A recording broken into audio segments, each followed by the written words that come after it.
안녕하세요. 미더슨 가족 여러분. 오늘 날씨가 참 덥다고 합니다. 정말 더위에 건강 상하시지 않고 건강하게 지내시는 하루가 되셨으면 좋겠습니다. 사도신경 하심으로 7월 6일 화요일 새벽 예배를 시작하도록 하겠습니다. 전능하사 천지를 만드신 하나님 아버지를 내가 믿사오며 그 외아들 우리 주 예수 그리스도를 믿사오니 이는 성령으로 잉태하사 동정녀 마리아에게 나시고 본디오 빌라도에게 고난을 받으사 십자가에 못 박혀 죽으시고 장사한 지 사흘 만에 죽은 자 가운데서 다시 살아나시며 하늘에 오르사 전능하신 하나님 우편에 앉아 계시다가 저희로서 산자와 죽은 자를 심판하러 오시리라. 성령을 믿사오며 거룩한 공회와 성도가 서로 교통하는 것과 죄를 사하여 주시는 것과 몸이 다시 사는 것과 영원히 사는 것을 믿사옵나이다. 아멘. 찬송가 380장 함께 찬양하시겠습니다. 통합으로는 424장입니다. 찬송가 380장 나의 생명 되신 주 함께 찬양하도록 하겠습니다. 찬송가 380장입니다.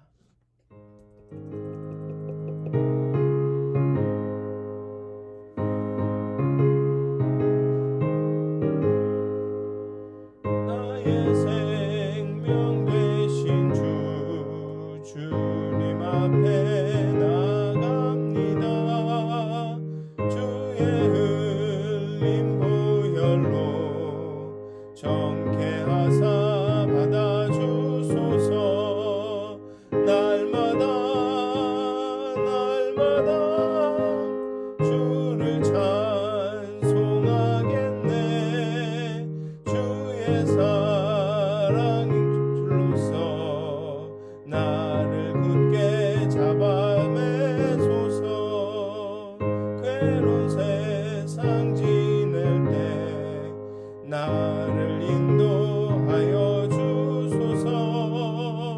주를 믿고 나가면 나의 길을 잃지 않겠네. 날마다 주를 찬송하겠네. 주의 사랑 줄로서 나를 굳게 잡아 매소서. 세상 살아갈 때에 주를 더욱 사랑합니다. 밝고 빛난 천국에 나의 영혼 들어가겠네. 날마다 주를 찬송하겠네. 주의 사랑 줄로서 나를 굳게 잡아 매소서. 아멘. 찬송가 382장 한 장 더 찬양하시겠습니다. 찬송가 382장입니다. 통합으로는 432장입니다. 너 근심 걱정하지 말아라. 너 근심 걱정 말아라. 찬양하도록 하겠습니다. 382장입니다.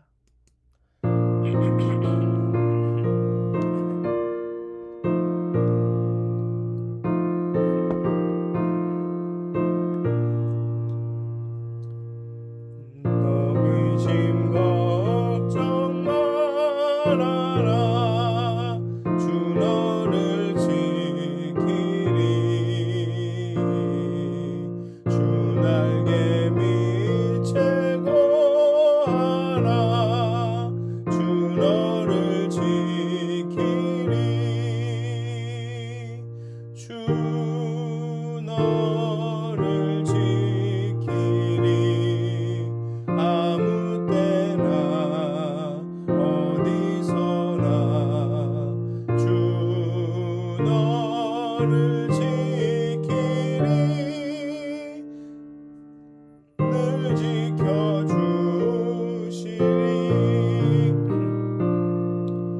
어려워 낙심될 때에 주 너를 지키리. 주 너를 지키리. 늘 지켜주시리. 늘 지켜주시리. 어려워 낙심될 때에 주 너를 지키리. 주 너를 지키리. 주 너를 지키리. 늘 지켜주시리. 어려워 낙심될 때에 주 너를 지키리. 주 너를 지키리. 늘 지켜주시리. 어려워 낙심될 때에 주 너를 지키리. 주 너를 지키리. 늘 지켜주시리. 어려워 낙심될 때에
기도하시겠습니다.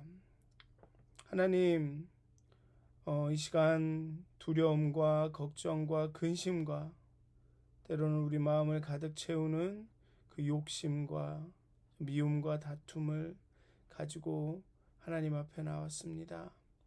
정말 하나님의 그 날개 그늘 아래 우리를 품어주시고 정말 우리에게 근심하지 말아라, 내 너와 함께 있다, 그렇게 말씀하여 주시옵소서.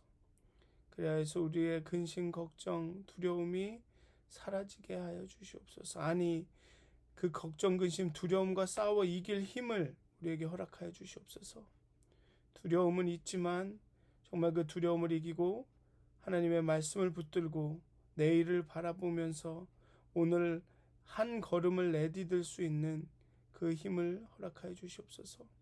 때로는 그 안개 속을 걷는 것 같아 정말 한치 앞에 길을 볼 수도 없지만 정말 하나님을 믿는 믿음과 하나님을 그 신뢰하는 그 신뢰함으로 한 걸음 내디디며 그렇게 한 걸음만큼의 앞을 볼 수 있도록 하나님 이 아침에 우리의 눈을 열어주시고 용기 주시고 힘 주시고 정말 우리에게 평안함과 소망을 더해 주시옵소서.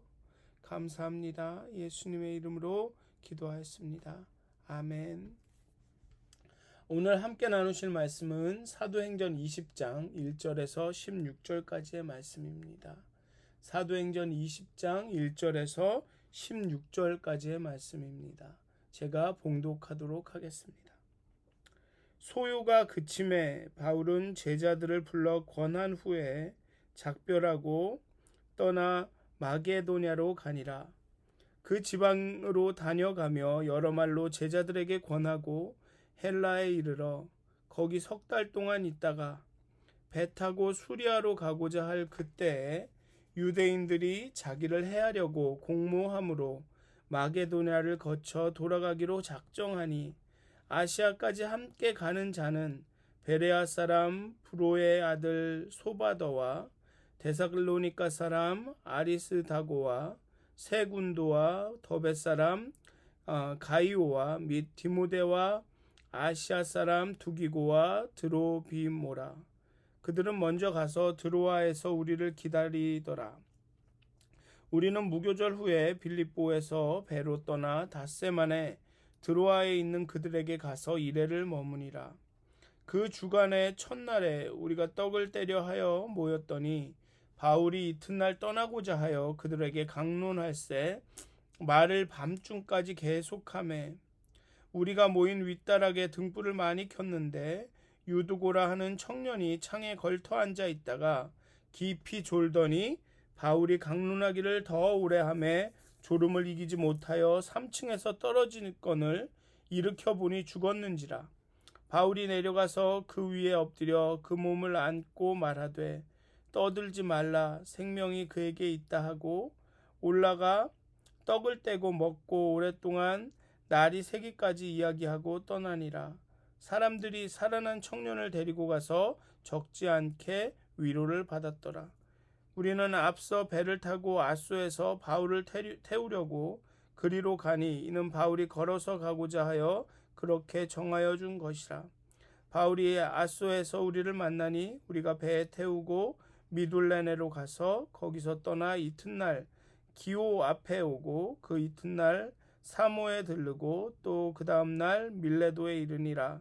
바울이 아시아에서 지체하지 않기 위하여 에베소를 지나 배 타고 가기로 작정하였으니 이는 될 수 있는 대로 오순절 안에 예루살렘에 이르려고 급히 가미러라.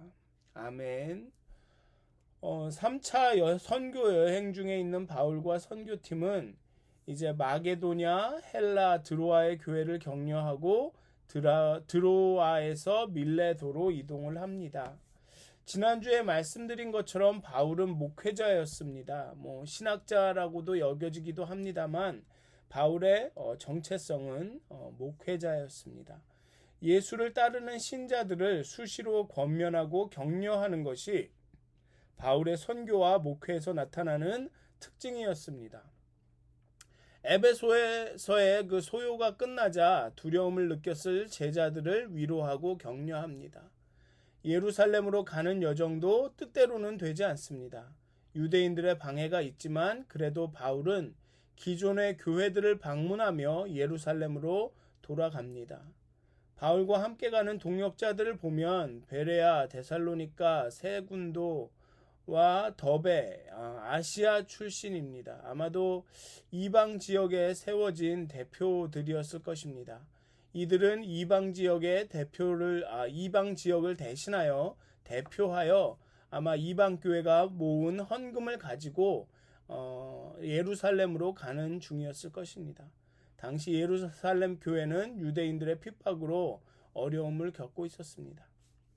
그리고 드로아에서 바울은 1회를 머물고 떠나기 전날, 즉 주간의 첫날, 그러니까 일요일이겠죠. 일요일에 함께 모여 강론을 합니다. 당시 일요일이 휴일이 아니었기 때문에 아마도 오후에 모였을 것입니다. 내일 떠나야 하는 바울은 하나라도 더 알려주고 싶어서 밤늦도록 강론하였을 것이라고 생각이 됩니다. 대부분 부자들이 아니었기에 일을 하고 모였을 것입니다. 게다가 사람도 많고 촛불도 켜져 있고 어쩌면 그 산소가 부족했을 수도 있고 더웠을 수도 있고 한 청년이 유두고라 하는 그 청년이 창터에 걸쳐 앉아서 바울의 그 강론을 듣다가 창밖으로 떨어져 죽는 사고가 일어납니다. 본문은 졸다가 떨어졌다고 합니다. 상황을 고려하면 졸았다는 것이 아주 말이 안 되는 일이 아닙니다. 그 하루 동안 낮 동안 열심히 일하고 그 피곤한 상태로 와서 사람이 많고 촛불도 있고 그래서 산소가 부족했을 그런 상황에 그것도 창에 걸터 앉아 밤늦도록 그 바울의 강론을 듣는다? 아마 대부분이 졸았을 것입니다. 그런데 어떤 목사님들은 이 말씀을 이렇게 전하시면서 당신이 말씀을 전할 때 설교할 때 졸면 죽는다. 그래서 졸면 안 된다. 뭐 이런 식으로 이 말씀을 전하시는 것을 어렸을 때 들은 그런 기억이 납니다. 그런데 이 말씀은 그런 것과는 아무 상관이 없습니다. 누가는 이 청년을 비난하지도 않습니다. 왜 말씀 시간에 말씀을 강론하는데 졸았냐라고 비난하지도 않습니다. 그렇다고 말씀을 길게 오래 한 바울을 비난하지도 않습니다. 심지어는 죽었다 살아난 그 사건도 크게 강조하지 않습니다. 바울은 청년을 살리자마자 도로 올라가서 말씀을 전하는 일을 계속합니다. 바울이 떠난 후에 사람들이 살아난 청년을 데리고 가서 적지 않게 위로를 받습니다. 아마도 그 상식적으로 생각을 하면 사람들이 그 살아난 청년을 데리고 가서 막 적지 않게 위로를 받고 살아났구나 다행이다 막 이렇게 하는 것이 시간적으로 먼저일 겁니다. 그렇게 한 후에 바울이 다시 그 강론하던 장소로 가서 말씀을 전하고 이렇게 시간적으로는 말씀을 강론하는 일보다 이렇게 살아난 청년을 데리러 가서 안심하고 아이고 살아났구나 하는 게 먼저일 텐데 그런데 누가는 바울이 계속 말씀을 전하고 떠나는 것을 그 앞에 위치시킵니다.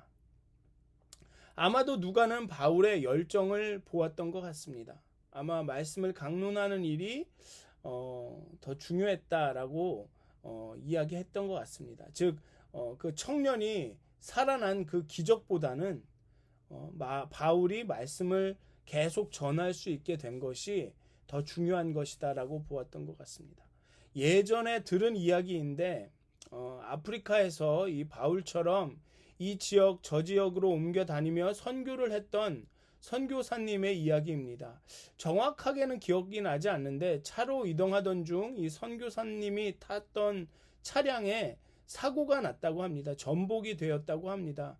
그래서 모두가 다 이 선교사님이 죽은 줄로만 알았는데 아무 상처도 없이 멀쩡했다고 합니다. 그래서 그 주변 사람들과 그 원주민들 함께 길 안내를 해주던 원주민들이랑 이런 사람들이 막 기적이라고 막 춤추고 하나님의 은혜라고 막 감격하고 축하하고 그러고 있을 때 이 선교사님이 이렇게 말했다고 합니다. 내가 죽지 않은 것이 기적이 아니라 우리가 선교를 계속할 수 있는 것이 기적이다라고 말하고 아무렇지도 않게 다시 그 길을 떠났다고 합니다. 바울도 아마 그런 마음으로 계속 강론을 했을 것이라고 생각합니다. 정말 그 청년이 살아난 것은 대단한 일이긴 하지만 그것이 진짜 기적이 아니라 내가 계속 말씀을 전할 수 있는 것이 기적이었다라고 말씀하고 말을 하고 있는 것입니다. 또 드로아를 떠나 아시아의 교회들을 방문하여 계속 말씀을 전할 수 있는 것이 그게 진짜 기적이다 라고 누가는 그렇게 말하고 있는 것 같습니다. 우리는 때로 하나님의 그 큰 그림보다 아주 소소하게 주어지는 그런 작은 은혜, 작은 기적에 더 집중한 나머지 그것이 주어진 이유를 더 큰 그림을 보지 못할 때가 있습니다. 그 청년이 다시 살아난 것은 바울이 강론을 선교를 계속할 수 있게 하기 위해서였다고 생각이 듭니다. 만약 창에서 떨어진 그 청년이 그냥 죽었다면 바울의 강론은 거기서 끝이 나고 앞으로 선교에도 영향을 미칠 것입니다. 저 모임은 저 강론에 참여하는 사람은 죽을지도 몰라. 저 모임은 사람을 죽이는 모임이다. 말씀이 사람을 취하게 만들어서 떨어지게 한다. 아마도 유대인들은 이 상황을 아주 그렇게 별의별 소문을 다 퍼뜨리고 예수님의 이 복음을, 하나님의 복음을 나쁘게 만드는데 최선을 다했을 것입니다. 별의별 소문이 다 돌고 사람들은 더 이상 모이지 않았을 수도 있습니다. 바울의 강론에 모이지 않았을 수도 있습니다. 그렇기에 바울과 누가는 그 기적에 감격하고 감사하는 일에 그리 초점을 맞추지 않습니다. 아마 하나님이 계속 선교에 박차를 가하라고 이런 기적을 베푸시는구나 하며 더 열심히 전했을 것입니다. 우리 삶에 일어나는 크고 작은 그런 기적들, 크고 작은 하나님의 인도하심들, 하나님께서 우리에게 베푸시는 그 은혜들 참으로 감사하고 중요하고 소중한 일이지만 하나님께서 우리에게 그렇게 은혜를 베푸시는, 기적을 베푸시는 데는 큰 그림이 있습니다.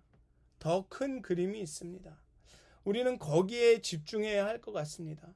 물론 우리에게 주시는 그 은혜, 하루하루 베푸시는 은혜에 감격하고 감사하고 기뻐하고 좋아해야 하겠죠. 왜냐하면 그것이 오늘 하루를 이끌어가는, 살아가는 우리에게 용기를 주고 기쁨을 주고 또 소망을 주기 때문에 그렇습니다. 하지만 거기에 너무나 깊게 너무 오래 사로잡히지 않으셨으면 좋겠습니다.